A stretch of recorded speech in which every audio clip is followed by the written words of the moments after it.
자, 이제는 뭐 앞에도 꽤 설정이 됐고 전체적으로 굉장히 그 눈의 느낌도 조금씩 많이 올라간 상태예요. 뭐 아직 갈 길은 좀 더 있지만 멀었지만 그래도 계속적으로 원경, 중경, 근경을 번갈아 가면서 계속적인 작업을 하고 있습니다. 지금은 나이프로 스크래치를 통해서 그 겨울나무들이 놓여 있는 그 야산을 자연스럽게 그 느낌을, 저다 형태 그리면 안 됩니다. 튀어서 산이 되지를 않아요. 중요한 것은 산을 그리는 것이 아니라 어느 정도 거리에 있는 산의 존재를 나타내야 돼요. 그러니까 공간이 다예요. 그림은 공간감이 나지 않으면은 정말 견딜 수 없는 그림이 되죠. 봐줄 수가 없죠. 그런 그림은 얇은 그림이 되면 안 됩니다. 내가 보는 것은 어떠한 물체이지만 그 물체가 놓여 있는 공간이에요. 항상 같이 보는 거예요.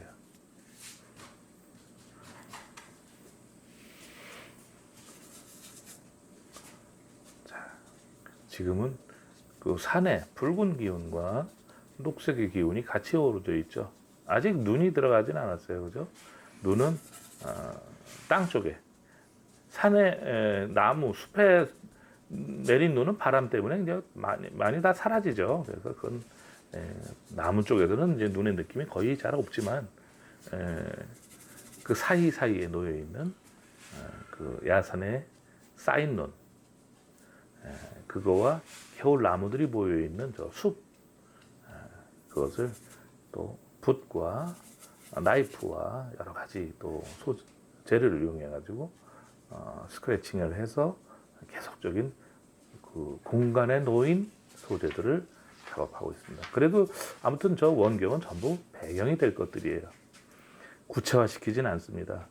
그러면 앞에 그릴 것들이 다 죽어버려요. 그러니까 차근차근 완성에 대한 야심을 품고 가슴에 원대한 뜻을 가지고 계속적으로 내가 저 산에 마치 저 산으로 뛰어갈 것처럼, 내지는 내가 피터팬이 돼서 저 산을 막 날아다니는 것 같은 마음을 먹고 스스로 최면을 거는 거죠.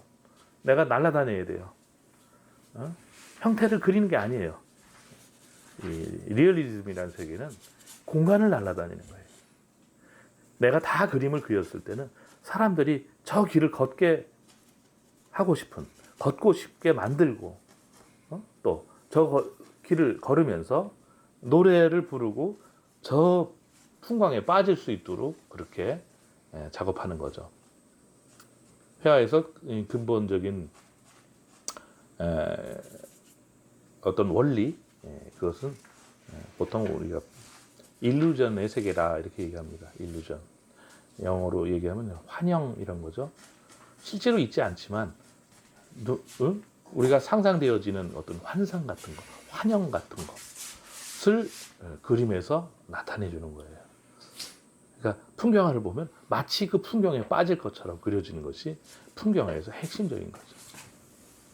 그러니까 처음에 말씀드렸듯이 형태만을 그리면 뭐예요? 그냥 그림일 뿐이죠. 평면이 돼버리죠. 그건 감동이 없어요. 사진이 돼버리니까. 그런 게 아니라 정말로 저벅저벅 걸어 들어가게끔 그 공간성을 부여하는 것입니다. 자, 같은 얘기를 제가 반복하고 있지만 모든 작업은 하나의 본질을 향해서 계속적으로 이렇게 달려나가야 돼요. 그래서 궁극적인 그 목표를 향해서 그려나갑니다. 제가 전에 그 속도감에 대한 얘기를 했던 적이 있는데, 그림에서 그 속도감이 되게 중요합니다. 앞에 놓여진, 만약에 풍경이 있어서 앞에 놓여진 큰 바위가 하나 있다. 그 바위는 거리 때문에 먼 산하고 거의 맞먹을 정도의 크기를 갖습니다. 여러분들 많이 그런 광경을 목격하셨을 거예요. 그러면 가까이 있는 바위를 먼 산을 그리는 것과 같은 속도로 그리지 않습니다. 먼 산은 멀리 있기 때문에 손뼈만한 크기라도 그것은 뭐 수백 메타가 될 수 있고 많게는 몇 킬로가 될 수도 있는 거예요. 그렇죠? 하지만은 가까이 있는 바위는 몇 메타면 되는 거죠. 그죠? 그러니까 이 입체의 스케일에 있어서는 비교가 안 되는 것이죠. 그러면 어떻게 될까요? 멀리 있는 산을 한 획으로 그릴 수는 없는 거죠. 그죠? 그러니까 그 행위를 미분해서 이런 뭐라 할까요? 반복된 행위 속에서 이렇게 무한대처럼 자꾸 그 공기성을 부여한다면은 그러니까 속도가 너무 급하게 처리할 수가 없는 문제죠. 하지만은 가까이 있는 바위는 생각보다 조금 턱턱턱 그릴 수가 있어요. 그거는 그만큼 소재가 가까이 있고 그 세기가 구체적이기 때문이죠. 이런 것들은 우리가 그냥 평면적으로 봤을 때는 같은 형태라 같은 크기라고 해서 같은 획으로 그리지 않는다는 겁니다. 그래서 스크래치를 할 때도 마찬가지의 마음을 먹기를 먼 곳, 굉장히 먼 곳은 아주 행위를 미분해서 많이 수없이 이렇게 반복을 해서 미분시켜서 차분하게 내보냅니다. 반대로 가까이 있는 논밭, 이렇게 눈밭이라든가 바위라든가 뭐 이렇게 땅 이런 거 처리할 때는 척척척 그려도 괜찮아요. 그렇지만 어떻게 할까요? 또 묘사는 하지 않죠. 사람들은 가까이 있는 것을 꼭 묘사한다고 생각하는 사람들 많은데 가까이 근경에서는 특별한 경우가 아니라면 주제를 그리지 않습니다. 주제는 항상 중경에 있어요. 사람을 그리면은 만약에 사람이 의자에 앉아 있는 모델이 의자에 앉아 있다 그러면 사람의 무릎이나 이렇게 손 이런 데가 제일 그린 사람하고 가깝거든요. 이런 데를 더 묘사하는 것이 아니라 중경인 위치 얼굴 쪽이겠죠. 얼굴을 묘사하는 거예요. 예전에 그 미술대학에 그 입시할 때 그 속고대생으로 이렇게 시험을 봤었는데 그게 엉뚱한 그 기법으로 그리는 학생들이 많이 보곤 했는데 가까이 있다고 석고상을 밑에서 올려봤다고 얼굴을 묘사하지 않고 가슴을 묘사하는 애들이 있어요. 근경을 묘사하는 거죠. 그래서 얼굴이 다 뿌옇게 그려놔요.